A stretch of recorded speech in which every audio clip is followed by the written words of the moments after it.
Today we're going to be talking about tomatoes. 'Tis the season to be planting them, you know. And oh, those homegrown tomatoes are so much better than that stuff you buy in the store. But anyway, I'm going to talk to you a little bit about kinds of tomatoes. Not necessarily their names, but determinate versus indeterminate. I have in this hand what is called a big boy, but it is also called an indeterminate. An indeterminate is a tomato that will kind of just keep growing and growing and growing. Kind of like Jack and the Beanstalk. I'm not using that one. This is called a determinate tomato. A determinate tomato is often a bush type of tomato. This is called a bush Goliath. And this is the one that I'm going to use for my project. The reason I'm using a bush tomato is because I'm going to be planting this tomato in a pot. And bush tomatoes are not going to get as tall as the indeterminate ones. And so it's going to work better in this pot. It's not going to tip over so easy. When I plant my tomato, now this is a nice little tomato. See how nice and green it is? But it has all these branches down below. And I don't need those. I don't want those. So I'm going to literally just pick them off. Like that. Throw them away. I now have more stalk right here. And this can now be planted into the ground. A tomato is one of the few plants that you can take off those bottom leaves, put it into the soil, and that stem that you've taken those leaves off of will form new roots. So now my little tomato is in the ground. Down a little bit deeper. If you have a very, very tall tomato, you can take quite a few of those bottom leaves off and plant it deeper in the ground. My tomato in this pot looks kind of empty, so I'm going to add a couple other plants to it, and I'm going to actually make a little garden here. One of my favorite plants is parsley, so I'm going to put a little parsley in here.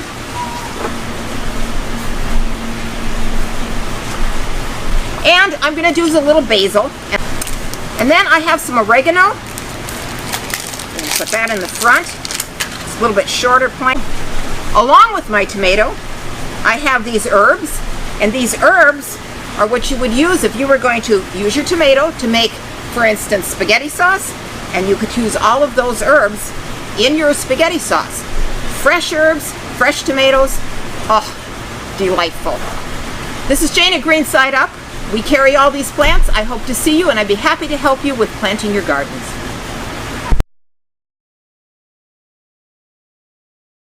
I have just planted a tomato planter, and I'm going to do some fertilizing in this.